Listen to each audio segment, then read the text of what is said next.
Umalo na sa higit 30,600 na mga pamilyang naapektuhan ng pananalasa ng Bagyong Bising at habagat sa ilang bahagi ng bansa.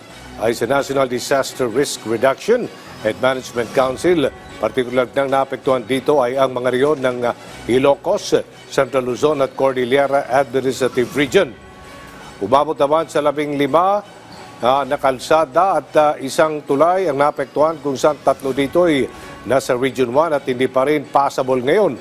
Sa kabutiang palad ay wala naman umanong naitalapang nasawi o nasugatan sa natura mga sama ng panahon.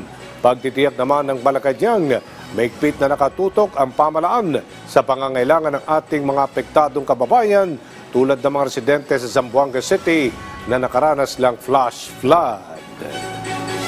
Ipinag-utos agad ni Pangulong Marcos Jr. na sa DSWD na siguruhing mabigyang atensyon ang pangangailangan ng mga residente doon at siguruhing tuloy-tuloy ang suporta sa mga naapektuhan ng flash floods.